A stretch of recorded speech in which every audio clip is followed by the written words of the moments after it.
evening.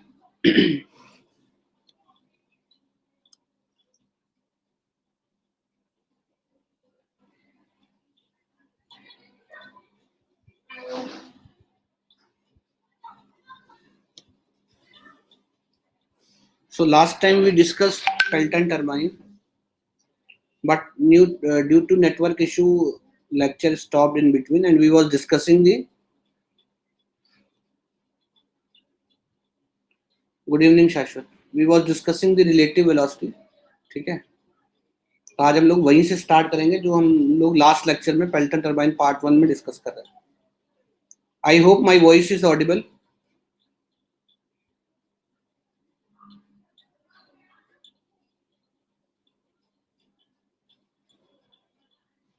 Good evening.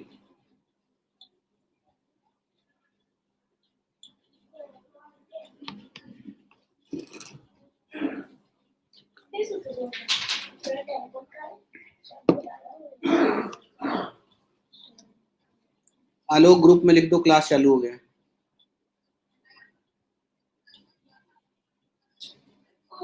Ram Ram Ram.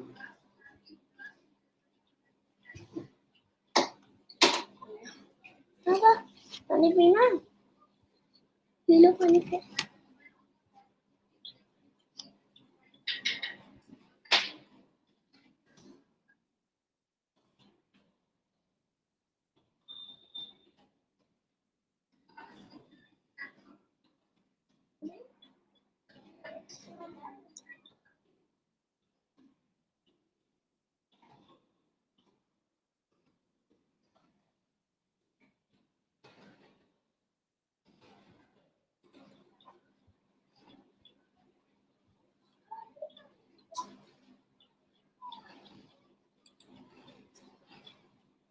Good evening, Kansha.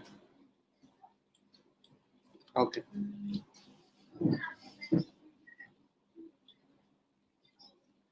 So before I start class, let me announce that from 20th April we are going to start an batch with name Ignite Gate and ESE, and this batch is for Gate and ESE aspirants, and it will be starting from 20th April.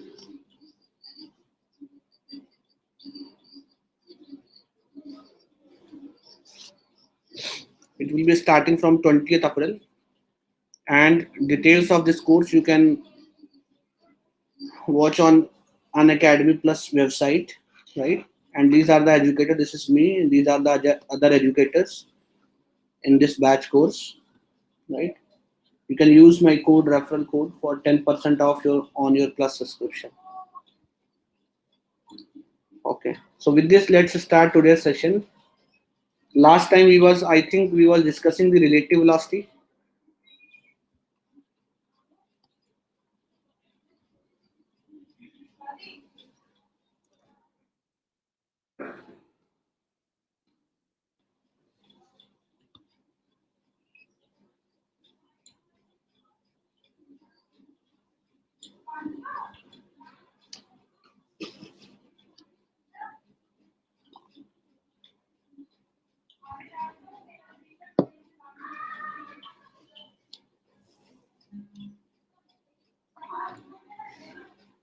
So today I am announcing one thing. Full April, up to April end, every day 6 to 7 there will be a special class.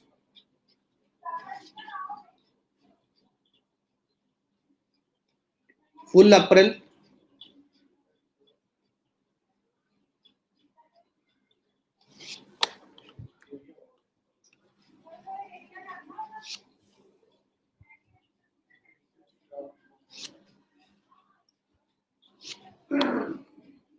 Full April till April end, every day 6 to 7 p.m. there will be special class. Every day. ठीक है.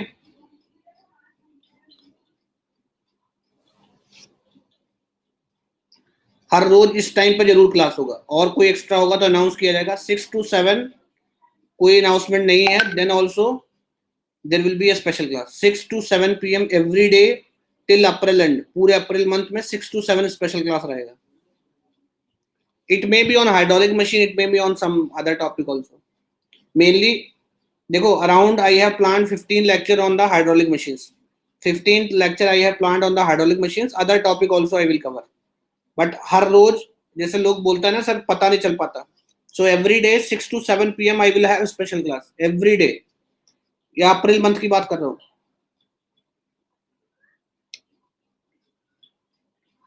So you can share with your friends.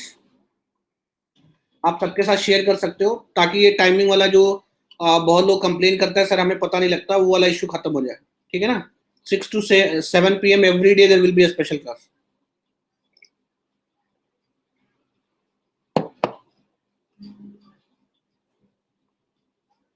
Okay, so let's start with the concept of relative velocity.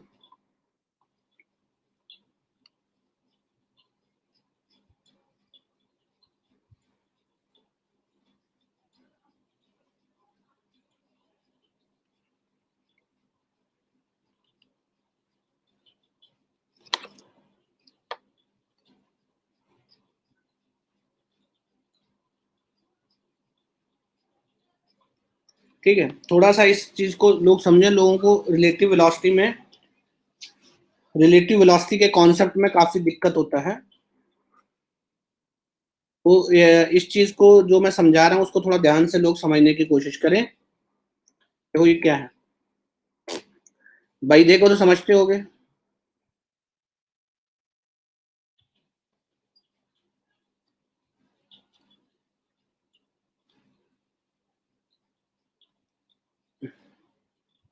वैद्य को जानते हो ना.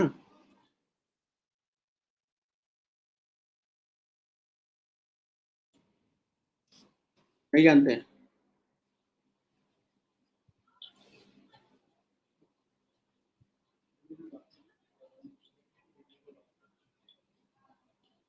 Good afternoon. देखो professor बैदा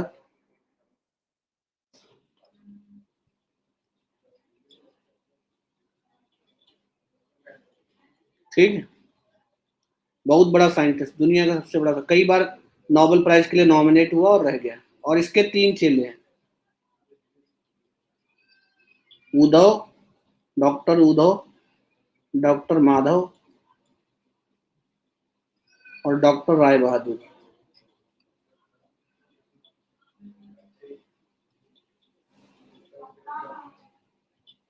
ठीक है, उद्धव, माधव, राय बहादुर. तो बैदे के 3 चेले हैं. ठीक है,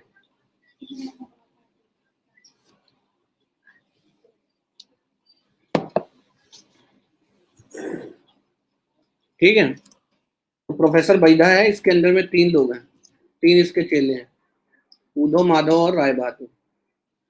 अब देखो कि प्रोफेसर बैदा जा रहे हैं एरोप्लेन में. एरोप्लेन मूव कर रहा है 700 किलोमीटर पर आवर की स्पीड से.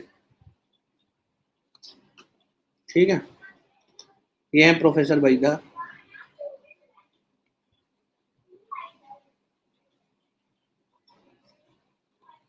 और इनके साथ हैं उद्धव.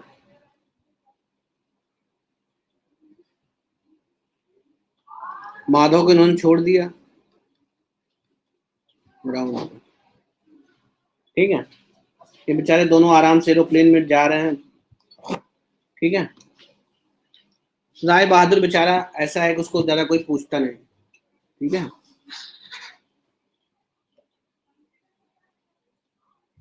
राय बहादुर को ज्यादा कोई पूछता नहीं है. कभी कभी वो पिक्चर में आता है. ठीक है, तो ये माधव है.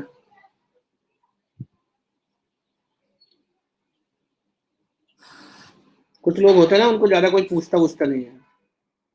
ये माधव उसी टाइप के हैं. अच्छा, ये बताओ कि केस 1, अगर माधव से पूछोगे तो प्रोफेसर बैदा का क्या स्पीड है. जब माधव से पूछोगे तो प्रोफेसर बैदा का क्या स्पीड है. माधव से पूछोगे, माधव से पूछोगे तो प्रोफेसर बैदा का क्या स्पीड है.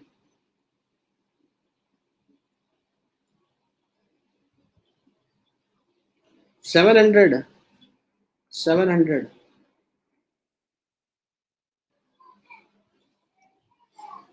ठीक है ना।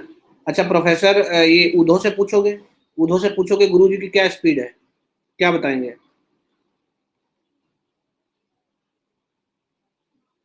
जीरो। अब बेचारा जो प्रोफेसर बैधा था ऊब गया, प्रोफेसर बैधा ऊब गए, है ना। ऊब गए बैठे बैठे, कब तक बैठेंगे, उठ के मूव करने लग गए सेम डायरेक्शन में, x किलोमीटर पर आवर की स्पीड से। इधर को मूव करने लग गए x किलोमीटर पर आवर की स्पीड से। ठीक है, x किलोमीटर पर आवर की स्पीड से इस डायरेक्शन में।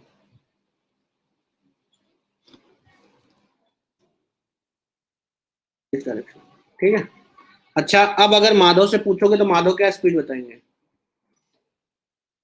माधव से पूछोगे तो माधव क्या स्पीड बताएंगे? -x। ये जहाज भी इधर को मूव कर रहा है, ये प्रोफेसर बैधा भी उसी डायरेक्शन में मूव कर रहा है। 700 + x, 700 + x। ठीक है ना। अच्छा ऊधो से पूछोगे तो क्या बता बोलेंगे, गुरु जी की स्पीड कितनी, गुरु जी की स्पीड कितनी?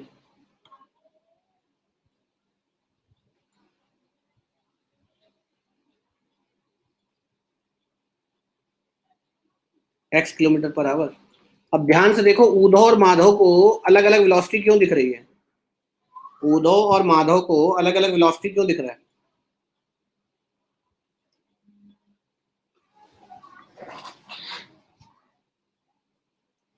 ऊधो और माधव को अलग अलग वेलोसिटी क्यों दिख रहा है?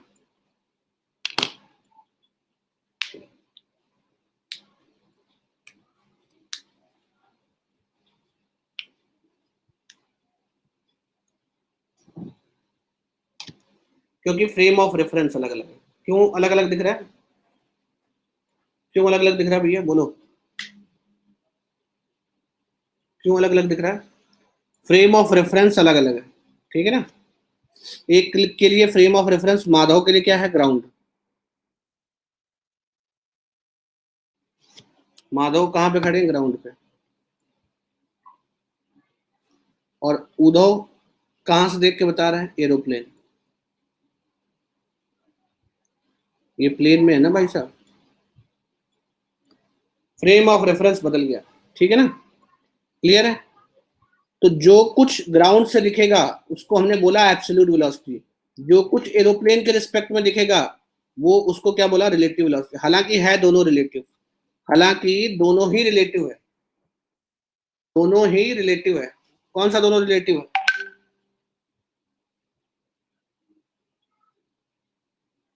दोनों ही रिलेटिव है ना। One is relative with aeroplane, other one is relative to ground. One is relative to aeroplane, other one is relative to ground.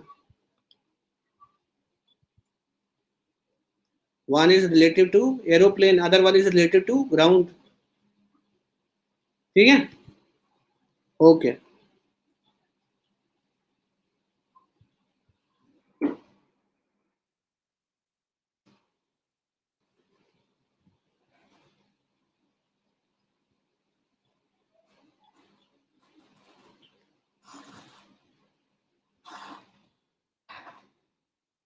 चलो सेम तरीके से अगर देखोगे तो रिलेटिव वेलोसिटी आने में, रिलेटिव वेलोसिटी कैसे आया, देखो रिलेटिव वेलोसिटी अगर आपको चाहिए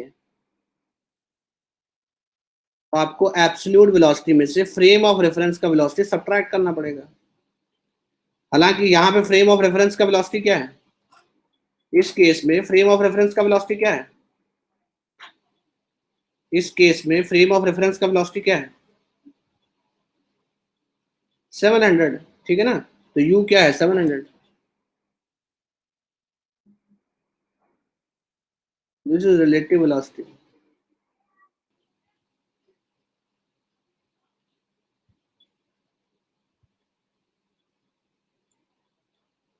Absolute velocity.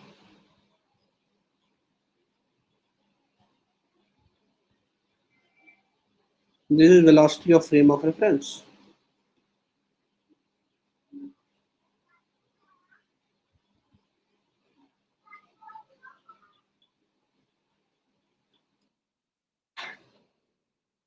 Velocity of frame of reference. ठीक है ना? जैसे देखो शुरुआत में क्या था 700, फ्रेम ऑफ रेफरेंस का भी वेलोसिटी क्या है 700। तो रिलेटिव रिलेटिव जो उधो को दिख रहा है, एब्सोल्यूट जो माधव को दिख रहा है, रिलेटिव जो उधो को दिख रहा है, और एब्सोल्यूट जो माधव को दिख रहा है ना? दो फ्रेम ऑफ रेफरेंस है ना। राम राम भैया। अच्छा चलो आगे चला जाए। Okay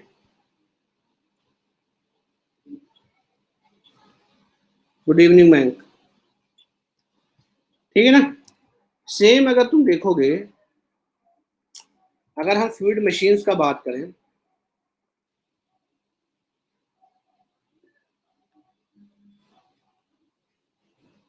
fluid machines also have two frame of references. Hydraulic machine में भी दो फ्रेम ऑफ रेफरेंसेस हैं।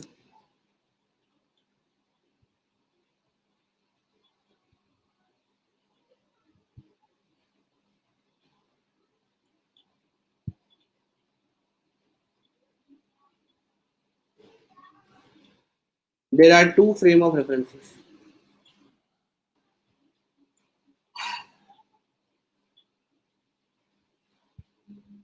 ठीक है ना? कौन कौन से टू फ्रेम? एक है ग्राउंड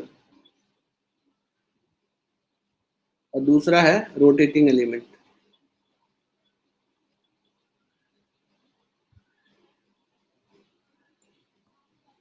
जैसे यहां मैंने बताया था कि दो दो फ्रेम ऑफ रेफरेंस है, दो फ्रेम ऑफ रेफरेंस है। एक है ग्राउंड, एक है ग्राउंड, दूसरा है आपका एरोप्लेन। ठीक है? वैसे ही कल हमने रोटेटिंग एलिमेंट का बात किया था हाइड्रोलिक मशीन्स में, हमने ऑलरेडी रोटेटिंग एलिमेंट का बात किया था। रोटेटिंग एलिमेंट को ही रनर,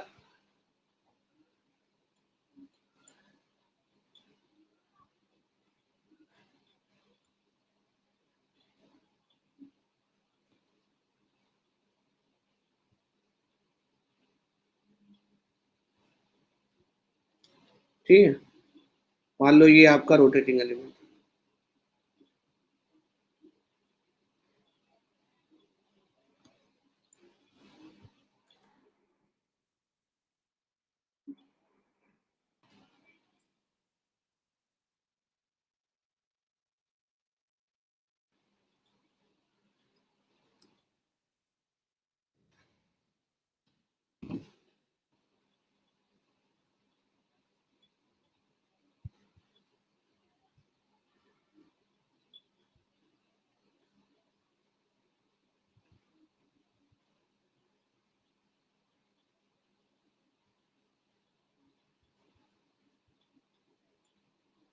कल मैंने बताया था कि फ्लूइड मान लो एक रेडियस पर एंटर कर रहा है, फ्लूइड एक पर्टिकुलर रेडियस पर एंटर कर रहा है, दूसरे रेडियस पे बाहर जा रहा है ना?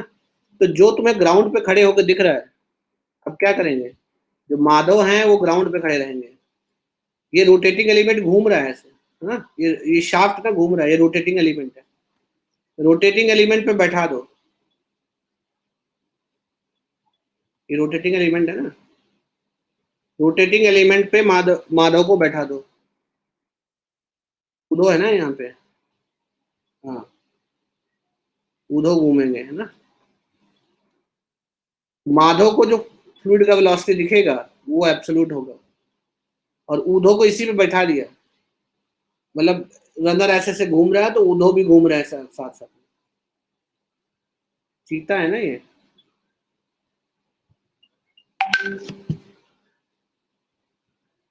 चीता है ना ऊधो।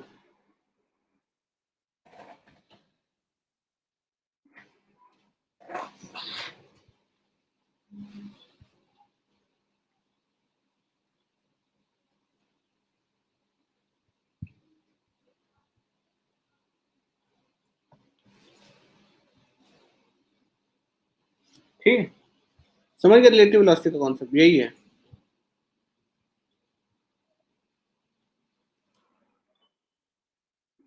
तो रोटेटिंग एलिमेंट को फ्रेम ऑफ रेफरेंस बना के रोटेटिंग एलिमेंट पे अगर ऊर्ध्व को बैठा दे तो जो दिखेगा वही तुम्हारा क्या है, वही है अपना क्या नाम है, रिलेटिव वेलोसिटी। ठीक है, अगर हम पेल्टन टरबाइन का बात करें, मान लो यहाँ पे फ्लूइड एंटर कर रहा है, यहाँ से फ्लूइड बाहर निकल रहा है, ठीक है, तो क्या हम 1 और 2 के बीच में जर्नल एनर्जी इक्वेशन लगा सकते हैं?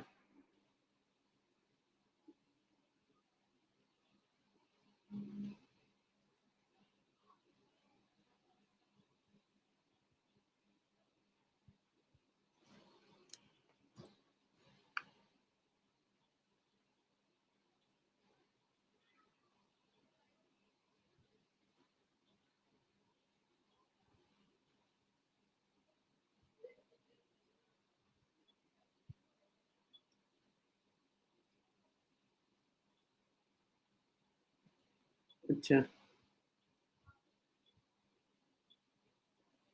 कितने लोगों को ऑयलर्स इक्वेशन पता है?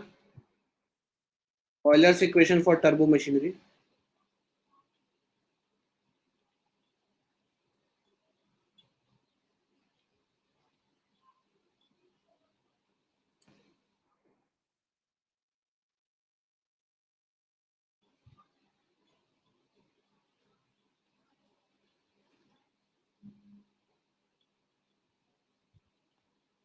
क्या है फॉर टर्बाइंस? यही है ना, VW1 U1 minus VW2 U2/G। और इसको एक्सपैंड करके लिखो तो क्या आता था ये,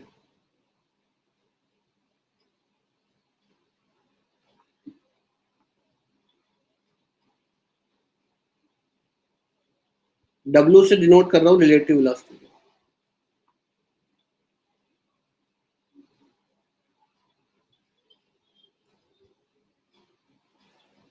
ठीक है, इस इक्वेशन का डेरिवेशन फिलहाल हमारे लिए जरूरत नहीं है, इस इक्वेशन का इंटरप्रिटेशन समझना है कि इस इक्वेशन का मतलब क्या है।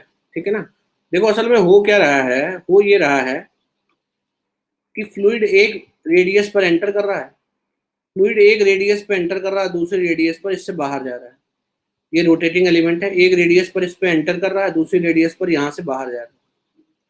फ्लूइड एक रेडियस पे एंटर कर रहा है और दूसरी रेडियस पे बाहर जा रहा है, समझ में आ रहा है ना? बीच में जो एनर्जी का आदान प्रदान है वो इसी रोटेटिंग एलिमेंट में ही होता है। जो भी एनर्जी का आदान प्रदान का मतलब समझते हो ना, एनर्जी के आदान प्रदान का मतलब समझते हो, एनर्जी के आदान प्रदान का मतलब समझते हो, चाहे फ्लूइड रनर को देगा या रनर, चाहे रनर फ्लूइड को देगा या फ्लूइड रनर को देगा, वो सब यही होता है। ठीक है ना, देखो ये हमें टर्म बाय टर्म समझता है कि ऑयलर इक्वेशन क्या है। ये हेड कौन सा हेड है, ये हेड कौन सा हेड है,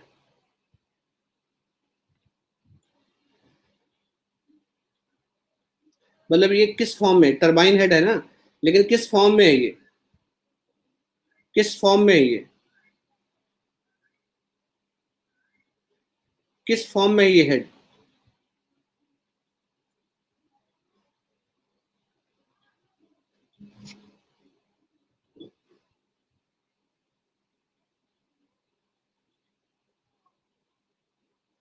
किस फॉर्म में है, मतलब प्रेशर, काइनेटिक, है ना, पोटेंशियल, किस फॉर्म में है ये?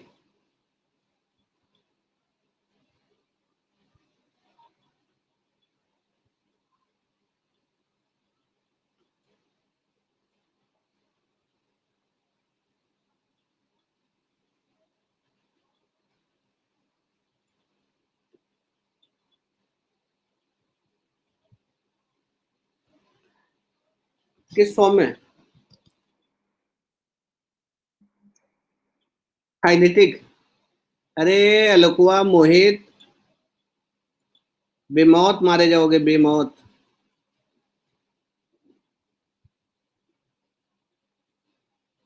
ये मैकेनिकल हेड है, ये वो हेड है जो मैकेनिकल एनर्जी में कन्वर्ट हो गया।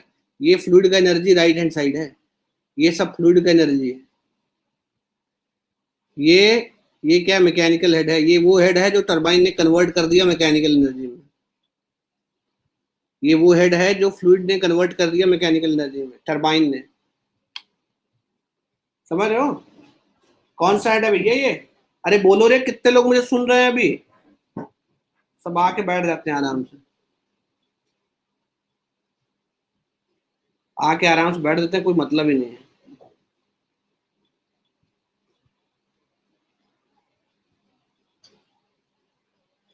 मैकेनिकल हेड जो शाफ्ट एनर्जी में कन्वर्ट होता है ना, शाफ्ट शाफ्ट नहीं।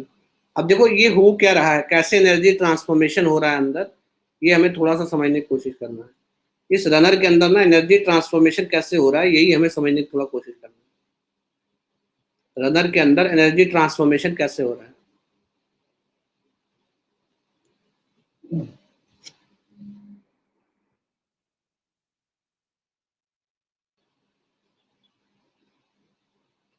ठीक है, तो सबसे सिंपल सा एक समझ लो। मान लो एक कंट्रोल वॉल्यूम है, ठीक है, यहाँ टरबाइन बैठा हुआ है, ये टरबाइन है,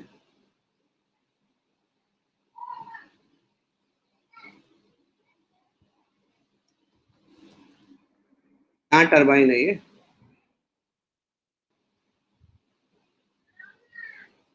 ठीक है, ये यहाँ पे टरबाइन है, ठीक है, ये पूरा कंट्रोल वॉल्यूम है।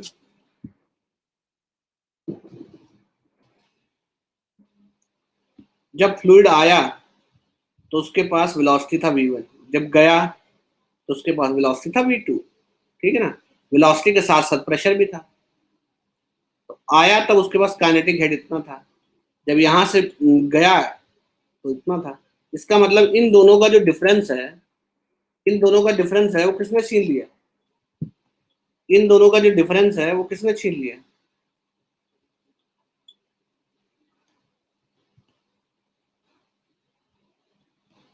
टरबाइन ने, है ना। तो ये सिंपली है कि जब फ्लूइड एंटर कर रहा है तो उसका उसके पास कितना काइनेटिक एनर्जी है, जब वो बाहर निकल रहा है तो कितना काइनेटिक एनर्जी है। जो डिफरेंस है वो टरबाइन ने ले लिया, टरबाइन ने छीन लिया। तो इसको बोलते हैं impulse effect. Impulse effect, this term is responsible for impulse. Impulse effect मतलब होता है जैसे ये मान लो ब्लेड रखा हुआ है, इस पे आगे ऐसे टकराना, ऐसे टकराना, टकरा के एनर्जी इम्पैक्ट क्रिएट करके एनर्जी ट्रांसफर करना, ठीक है ना। फ्लूइड आया तो ये ब्लेड से टकराया एक वेलोसिटी से, ठीक है ना, जाते समय कुछ और वेलोसिटी, मतलब जो काइनेटिक एनर्जी फ्लूइड का कम हुआ है, वो क्यों कम हुआ है? Why it is reduce? Because it has created impact on the runner और रोटेटिंग एलिमेंट। वो रोटेटिंग एलिमेंट से टकराया है, इसीलिए उसका वेलोसिटी जो है वो कम हुआ है। ये चीज क्लियर है ना? ये चीज क्लियर है?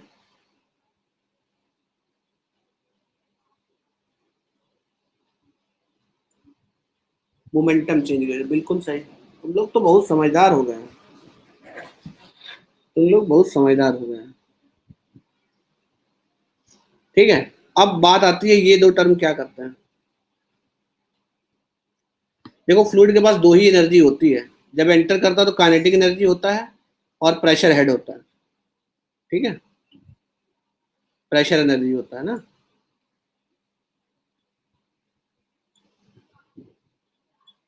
इसको समझने के लिए वन और टू पॉइंट के बीच में, वन और टू पॉइंट के बीच में एनर्जी इक्वेशन लगा दो। वन और टू पॉइंट के बीच में एनर्जी इक्वेशन लगा दो। वन और टू पॉइंट के बीच में एनर्जी इक्वेशन लगा दो, ठीक है, लगाओ।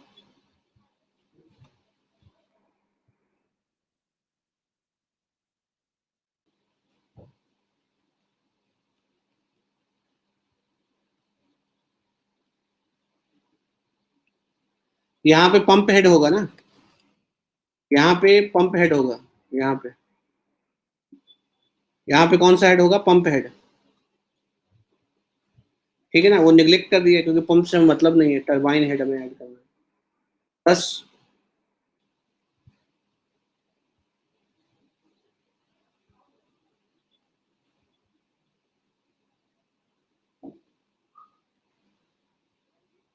ठीक है, अब जरा देखो इनको एक्सपैंड, ये टर्म प्रेशर पीजोमेट्रिक हेड यहाँ पे, और ये टर्म इसको ले आते हैं लेफ्ट साइड में,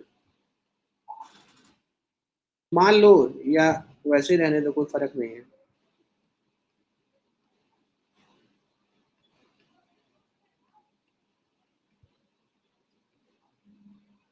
तो ये क्या हो जाएगा आपका, V2 square by 2G minus V1 square by 2G plus ये टर्बाइन है। अच्छा, ये क्या रिप्रेजेंट कर रहा है, ये टर्म क्या बता रहा है, ये इतना टर्म क्या बता रहा है, ये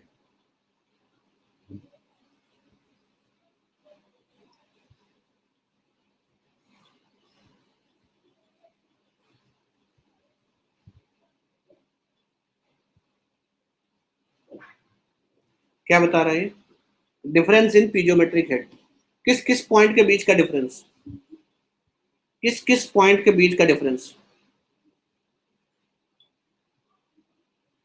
किस किस पॉइंट के बीच का डिफरेंस, इनलेट किसका, इनलेट किसका, इनलेट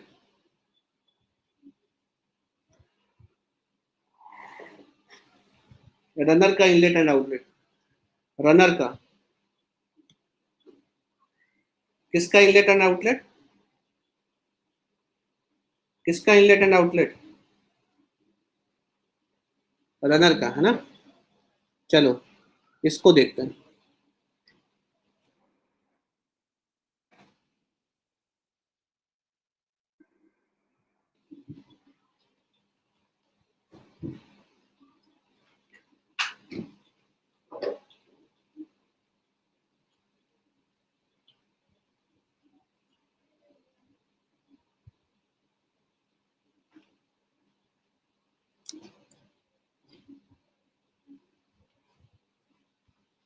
अब देखो ये टरबाइन हेड को मैं कैसे लिख रहा हूँ,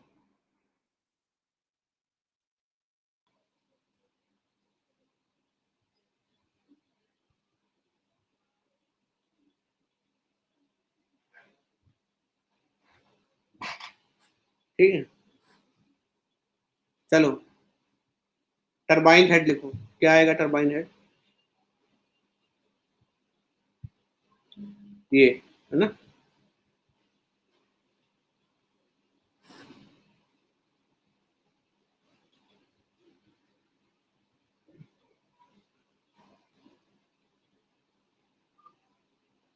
प्लस टरबाइन हेड है ना ये।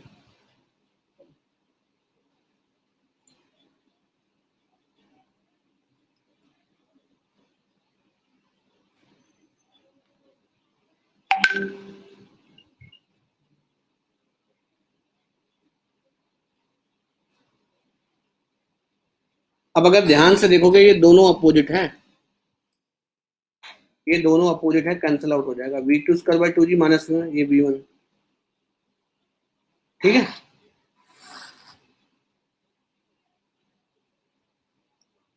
समझ रहे हो ना, ये क्या है, ये दोनों अपोजिट है, कैंसिल हो गया, ये दोनों कैंसिल हो गया। अब देखो ये दोनों term equal to change in piezometric pressure है, ये दोनों टर्म,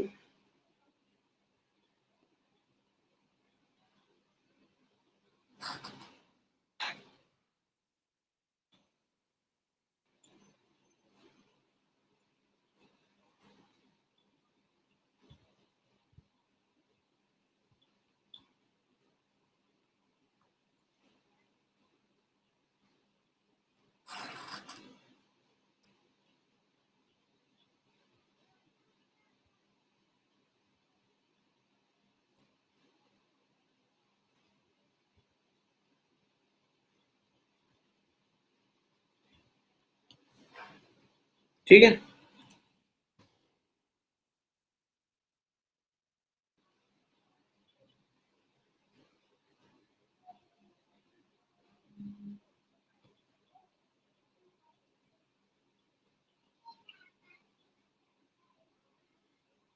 हाँ,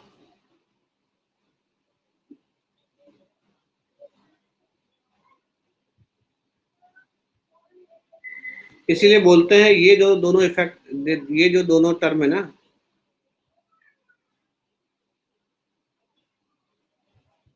ठीक है, ये दिस टर्म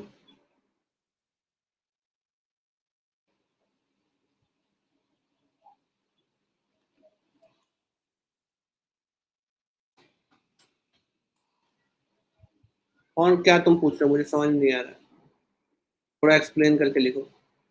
देखो ये दोनों टर्म प्रेशर चेंज के लिए, फ्लूइड आया है ना, फ्लूइड आया, ठीक है, फ्लूइड यहाँ एंटर किया, फ्लूइड यहाँ एंटर किया, ठीक है ना, फ्लूइड यहाँ से बाहर गया, एक तो काइनेटिक एनर्जी में चेंज हुआ, उसका डिफरेंस पहला टर्म है, एक तो काइनेटिक एनर्जी में चेंजेस आया, वो पहला टर्म रिप्रेजेंट कर रहा है। प्रेशर एनर्जी में जो चेंजेस आया, प्रेशर एनर्जी में जो चेंज आया, ठीक है ना, प्रेशर एनर्जी में जो चेंजेस आए उनको ये दो टर्म बता रहा है, ठीक है ना। अब देखो एक्चुअली में लिखा मैंने पीजोमेट्रिक हेड है,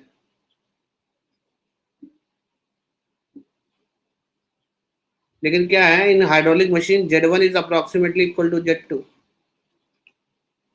in hydraulic machines Z1 is mostly equal to Z2. Okay, so when Z1 is equal to Z2,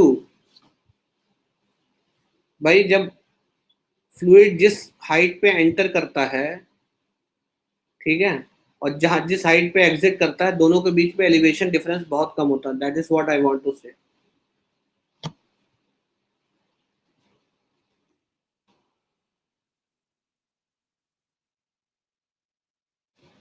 fluid जिस हाइट पे एंटर करता है, जिस हाइट पे बाहर निकलता है, दोनों के बीच में एलिवेशन जो डिफरेंस है that is very small. Okay,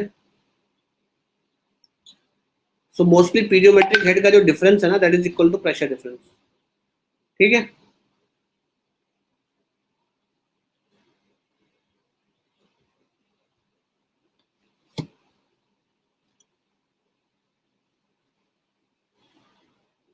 हाँ, तो ये फोर्स वोर्टेक्स ही हो रहा है अंदर,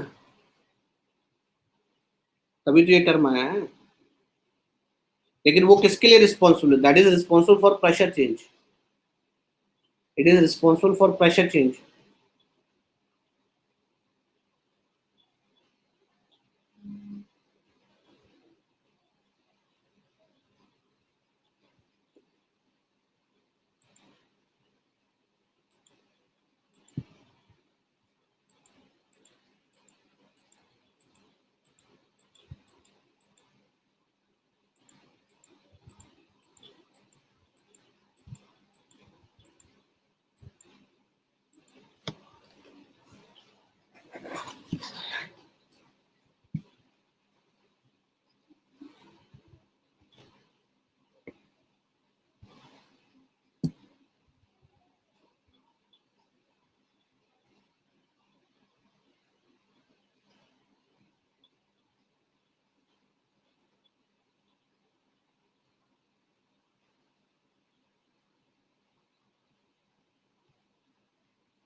भैया वही सेंट्रीफ्यूगल इफेक्ट होता है, फोर्स वोर्टेक्स मोशन वाला,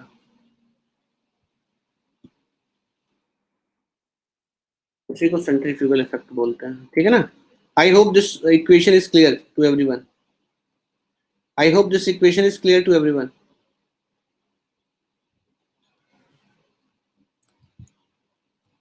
दिस इक्वेशन,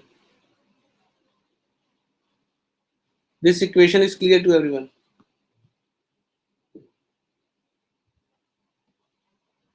ठीक है,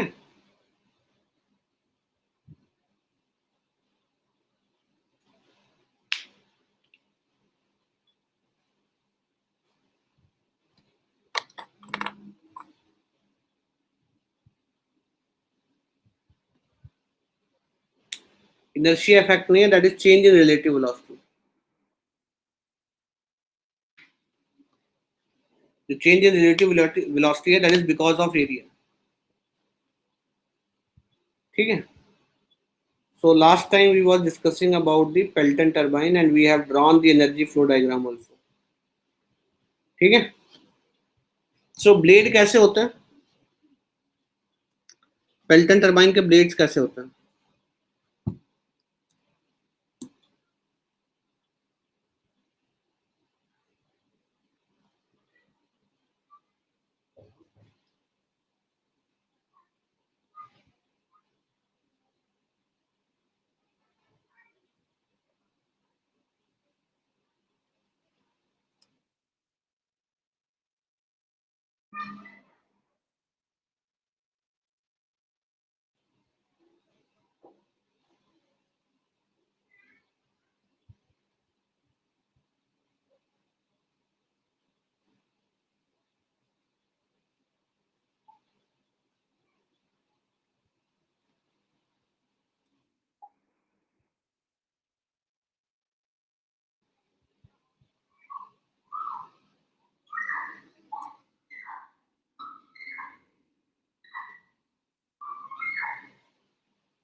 इनर्शिया इफेक्ट थोड़ी ना है वो, इनर्शिया इफेक्ट नहीं है वो, change in relative velocity because is because of change in flow area, it's not inertia effect. ये सेंट्रीफ्यूगल फोर्स को इनर्शिया इफेक्ट बोल रहे हैं, ये सेंट्रीफ्यूगल इफेक्ट को, जो सेंट्रीफ्यूगल फोर्स लग रहा है ना, उसको इनर्शिया इफेक्ट बोल रहे हैं, और कुछ नहीं। ठीक है, ये रूटर है,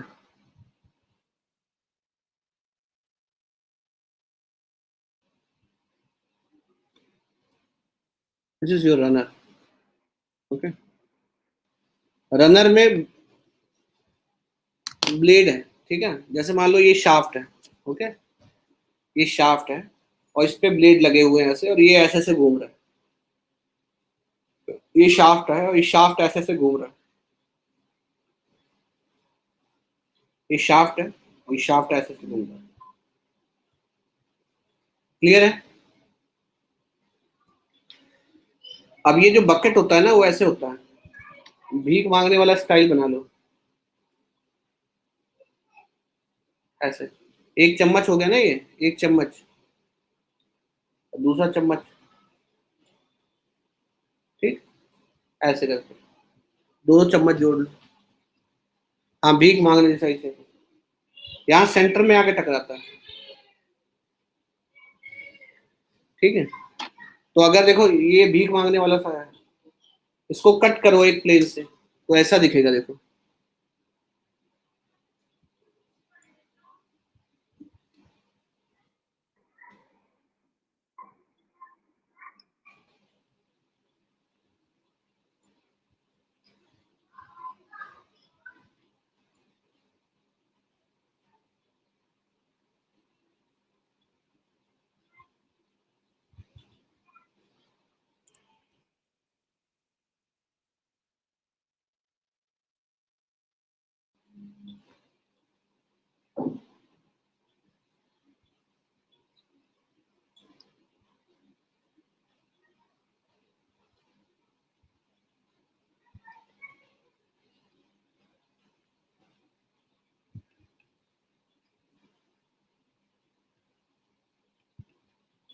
ठीक है, कुछ ऐसा।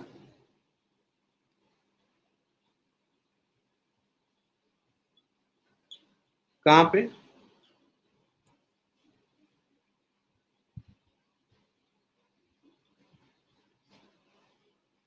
कहाँ पे कट कर देते हैं? Just wait for one moment, let me check if I have a diagram.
Bottom के बीच में ना, there is no hydraulical, there is no hydraulic function, it is just to maintain the proper flow path.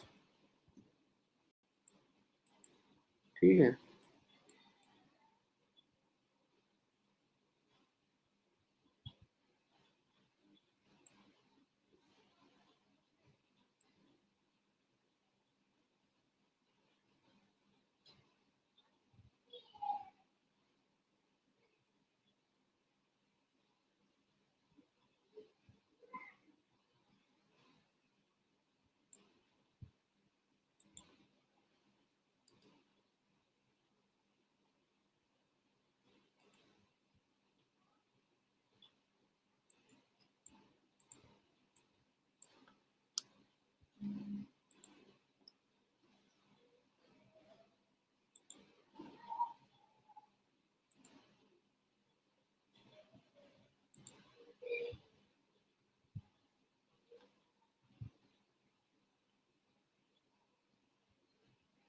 हाँ, वो flow path maintain करने के लिए there is no hydraulic function of that, उसका कोई हाइड्रोलिक फंक्शन नहीं है।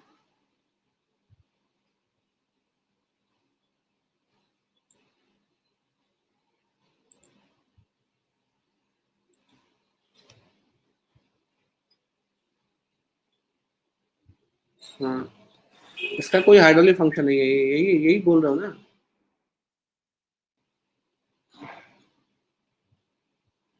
बस ये है कि जब इसमें देखो फ्लूइड यहाँ पे आकर सेंटर में टकराता है ना, सेंटर में टकराता है ना यहाँ पे, तो यहाँ पे अकुमुलेट ना हो, फ्लूइड फ्लो को पाथ मिल जाए, जो भी फ्लूइड यहाँ बचे वो निकल जाए बाहर। ठीक है ना। Ashutosh, you can call me at this number.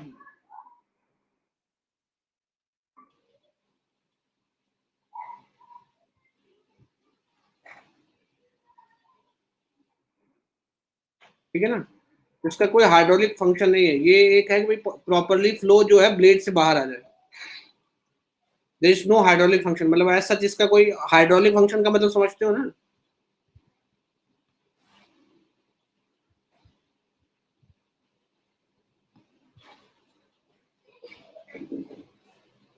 जैसे केसिंग जो होता है पेल्टन टरबाइन का, it doesn't have any hydraulic function, मतलब टरबाइन उसके बिना भी चलेगा, बट इट इज जस्ट, हाँ, इट इज जस्ट रिक्वायर्ड कि जैसे पानी बहुत स्पीड से ब्लेड पे टकरा रहा है तो स्प्लैशिंग हो रहा है ना, उसको कवर करेगा। इन केस कहीं कोई पार्ट टूट गया, ठीक है, तो केसिंग से टकरा के रुक जाएगा, अदरवाइज आसपास में किसी को एक्सीडेंट हो सकता है, लाइक दैट। ठीक है, तो हम इसको कट कैसे कर रहे हैं, ऐसे कट कर रहे हैं इसको, ऐसे कट कर रहे हैं, फिर देखोगे तो ये ऐसा दिखेगा, ऐसा, यहां से कट कर रहे हैं, कट करेंगे तो ऐसा दिखेगा। ठीक है, now this blade is moving like this.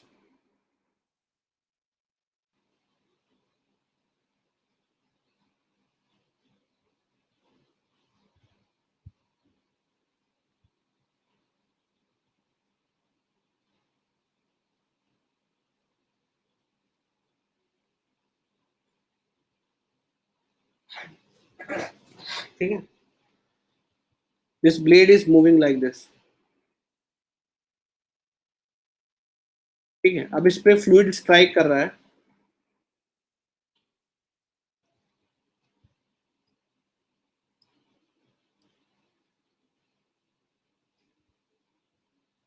ऐसे,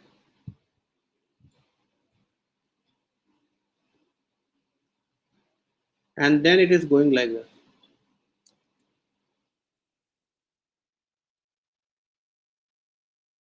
यहाँ पे स्ट्राइक कर रहा है, यहाँ पे स्ट्राइक कर रहा है, ये स्प्लिटर है जो इसको दो हिस्सों में बांट देता है, ये स्प्लिटर है ना, तो इसको दो हिस्सों में बांट देता है, मूव करके वापस ऐसे आता है। ठीक है, तो ये रनर जिस डायरेक्शन में मूव कर रहा है ना, ये रनर का velocity, this direction is known as tangential direction, that means while drawing diagram we are assuming this direction to be tangential direction।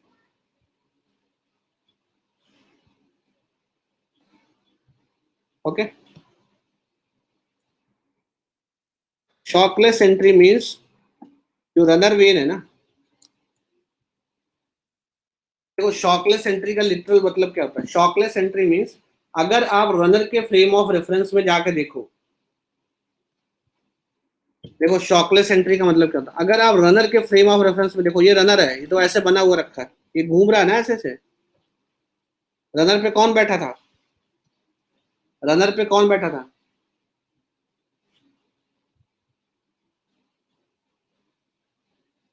Runner के फ्रेम ऑफ रेफरेंस पे कौन बैठा था? रनर पे बैठा था उद्धव, है ना. अगर आप रनर के फ्रेम ऑफ रेफरेंस में देखोगे तो velocity is always tangent to the blade. ठीक है ना. In the frame of reference of runner velocity is always tangent to the vane. अगर ऐसा है तो इसको बोलते हैं शॉकलेस एंट्री. मतलब रनर के फ्रेम ऑफ रेफरेंस में कौन सा वेलोसिटी डिफाइन करते हो तुम?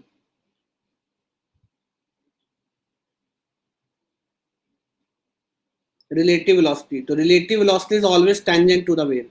ठीक है ना.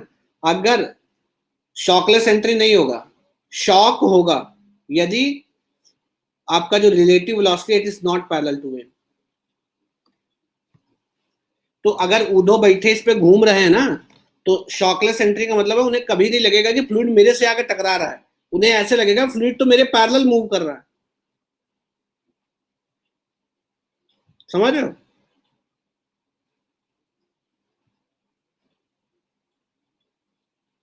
ठीक है. ओके. ठीक है. And then fluid is leaving when.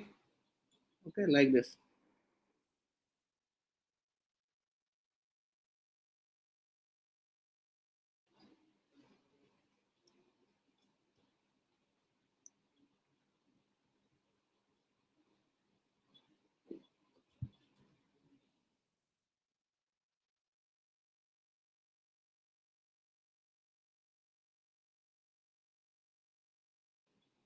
ठीक. So fluid is coming like this, striking the splitter. Splitter will split up this jet in two parts like this, and then parallel to the vein it will move out. Okay, and this direction is the tangential direction.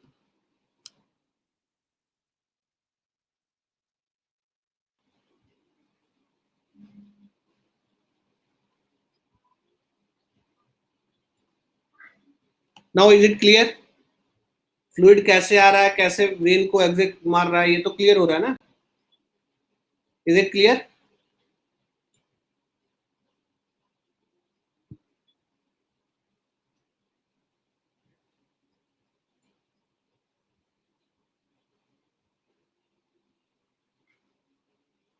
ठीक है. Okay. अब देखो हमें velocity triangle बनाना है. So let me draw velocity triangle at the inlet.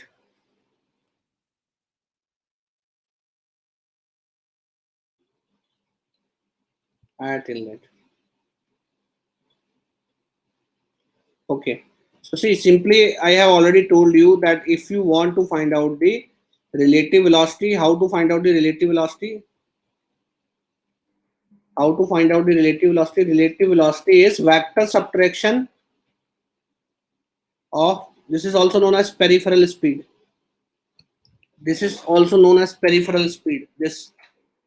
So if I subtract peripheral speed from absolute velocity, I will get relative velocity. And this is vector subtraction. Mind it, it's not scalar subtraction. It's vector subtraction.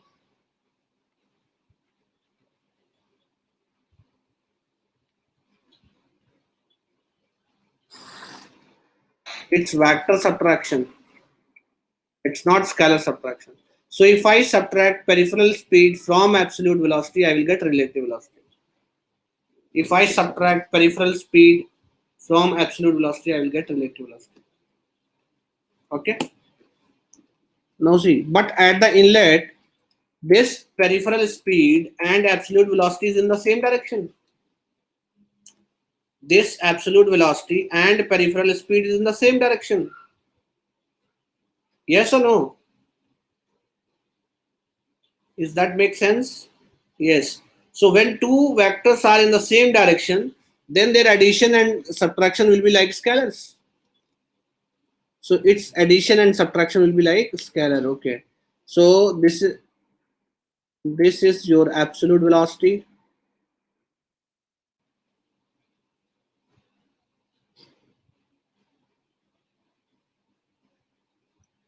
V1. And what I want to do is I want to subtract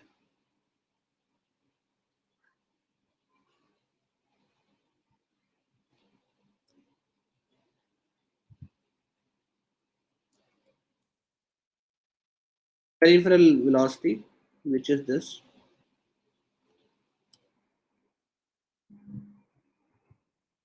from this velocity, from this absolute velocity. So what we have to do if we want to subtract this velocity from this? What we have to do if I want to subtract this velocity from this? So we are going to match their tail.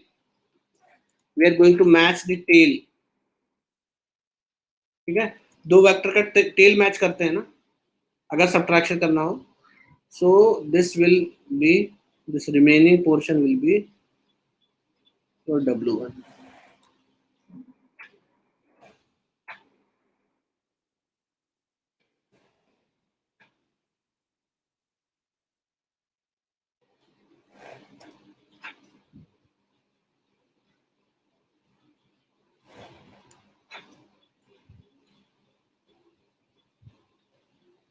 This is your W1. ठीक है ना. ये objective में question भी पूछता है कि ये आपका पेल्टन टरबाइन के इनलेट पे वेलोसिटी ट्रायंगल क्या होता है? जस्ट स्ट्रेट लाइन होता है ना. It's something like this. V1, if I want to find out the relative velocity, that is W1. W1 simply will be the vector subtraction of V1 minus U1. जब direction ही same है तो vector का कोई मतलब नहीं है. तो W1 plus U1 को ऐड करोगे, you are going to get V1. अगर W1 और U1 को ऐड करोगे, you'll get V1.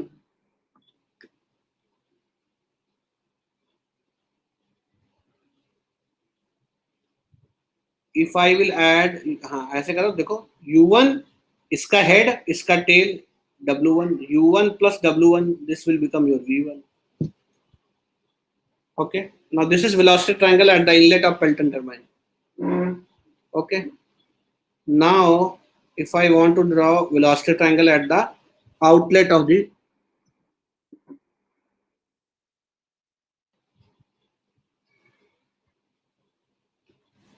okay, so vane is something like this.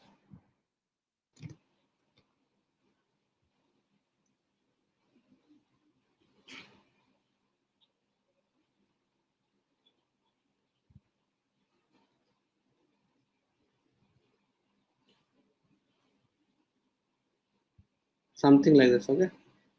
So what I told is that relative velocity will be always parallel to the blade. Relative velocity is always parallel to the blade. Okay. So it will be something like this.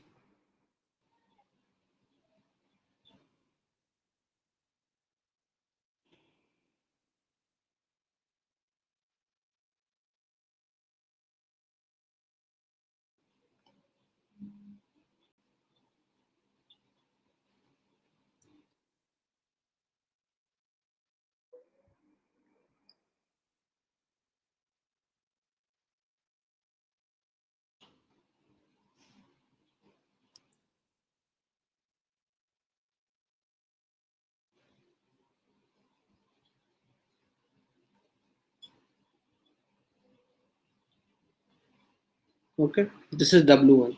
Again, I have told that if you want to find out relative velocity, what you do is simply you subtract peripheral velocity from absolute velocity, and in other words, if you add peripheral velocity to relative velocity, you'll get absolute velocity. Inlet पे हम क्या करते हैं, देखो inlet पे we have absolute velocity and peripheral velocity and we want to find out the relative velocity. तो हमें इन दोनों को सब्ट्रैक्ट करना पड़ता है. At the exit, we know that relative velocity will be parallel to the blade, so we know W2 and we know U2. It will not be U2, it will be U only. Yes. So we know W2 and U2. We want to find out V2. So we have to add U. Okay. So U is something like this. So this is head U.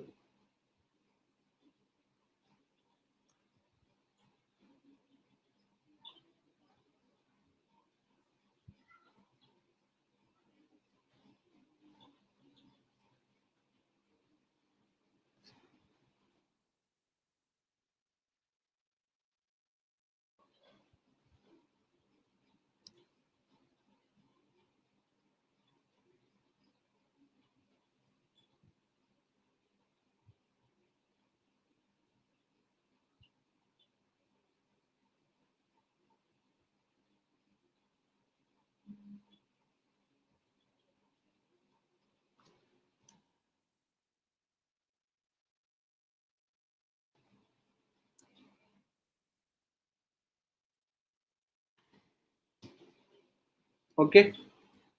Now there are some questions. What we are doing is, this is relative velocity. This is relative velocity.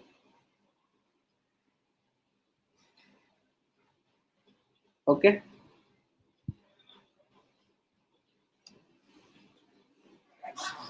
We have added peripheral speed in it, and this is your absolute velocity. Now the question is, भैया देखो, इसको बोलते हैं outlet blade angle.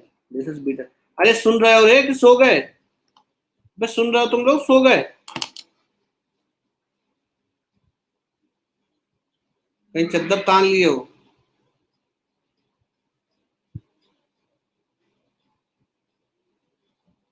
लग तो तुम लोगों का कंडीशन मुझे ऐसे रहा है कि चद्दर ताने हैं कुछ लोग.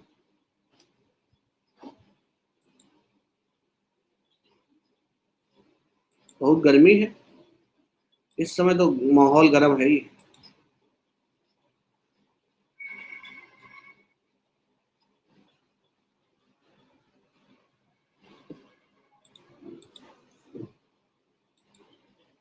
इस समय वैसे भी माहौल गर्म है भाई.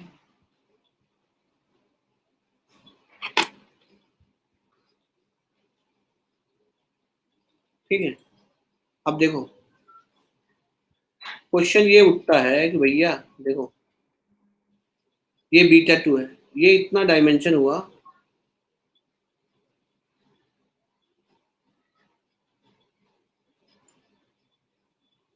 W2 cos beta two. ये बीटा टू है.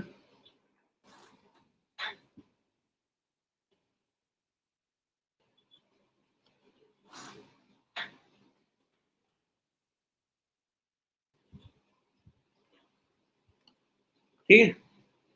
हमें कैसे पता कि ये जो U है वो W2 कॉस बीटा टू से ज्यादा है?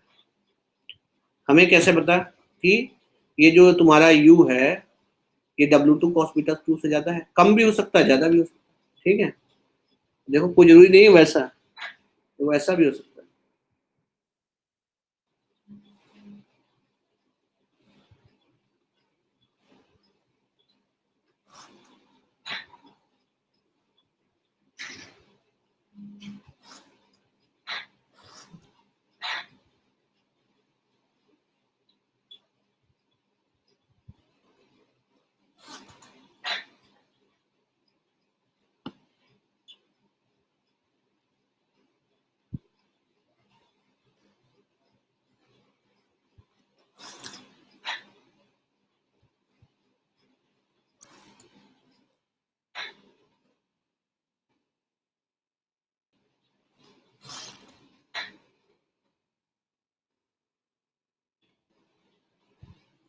ठीक है.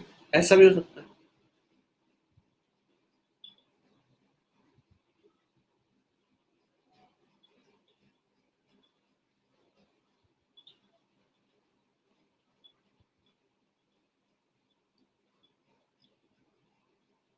U कम है.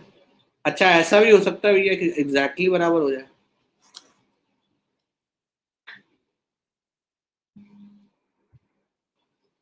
ऐसा भी हो सकता है.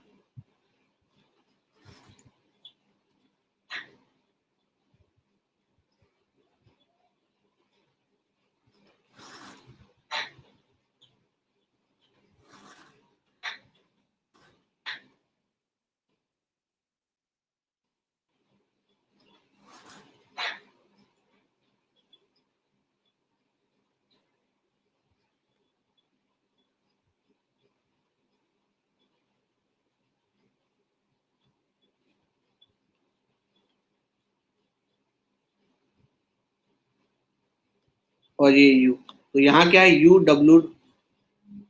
W2 cos बीटा 2 दोनों क्या है सेम बराबर, और यहाँ क्या है W2 cos बीटा 2 बड़ा है किससे U से,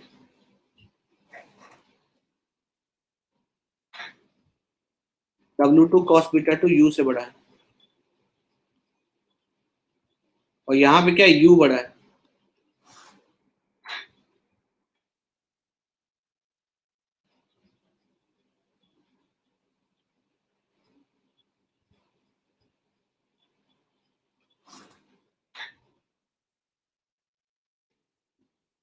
अब देखो एब्सोल्यूट वेलोसिटी का कंपोनेंट टेंजेंशियल डायरेक्शन, ये है V2, एब्सोल्यूट वेलोसिटी का कंपोनेंट टेंजेंशियल डायरेक्शन में ये VW2, इसका डायरेक्शन क्या है, और यहाँ इनलेट पे एब्सोल्यूट वेलोसिटी है ही टेंजेंशियल डायरेक्शन में, एब्सोल्यूट वेलोसिटी है ही टेंजेंशियल डायरेक्शन में, तो ये V1 equals to he VW1 होगा, है ना। यहाँ पे क्या है, यहाँ पे एब्सोल्यूट वेलोसिटी देखो इस डायरेक्शन में, एब्सोल्यूट वेलोसिटी का कंपोनेंट टेंजेंशियल डायरेक्शन में, absolute velocity component tangential direction, ये टेंजेंशियल डायरेक्शन है, ये क्या होगा परपेंडिकुलर है उसके, तो 0, यहाँ VW2 क्या होगा 0,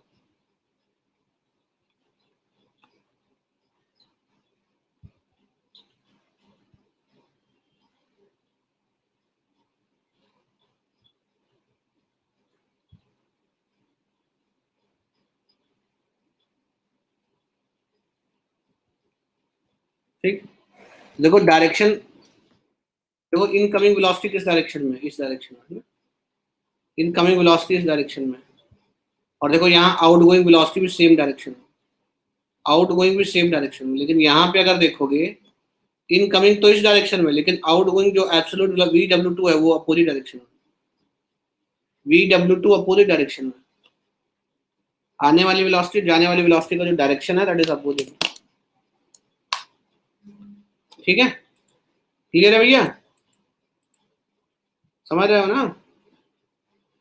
चलो तो गली मोहल्ले सब में बता दो 6 to 7 PM क्लास रहेगा हर रोज, special class in the month of अप्रैल,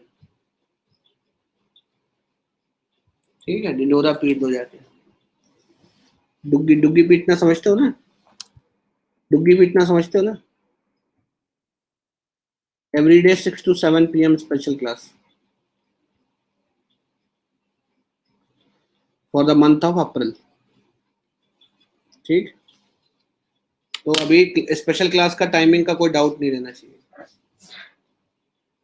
हाँ डमरू बजाना, डमरू बजा बजा के बता दो, ठीक है। चलो अगेन जो लोग लेट ज्वाइन किए उनको बता दें कि ignite gate and ESC batch जो है वो स्टार्ट हो रहा है फ्रॉम 20 अप्रैल, ठीक है। अनअकैडमी प्लस वेबसाइट पे जाके आप डिटेल्स चेक कर सकते हैं, ठीक है। चलो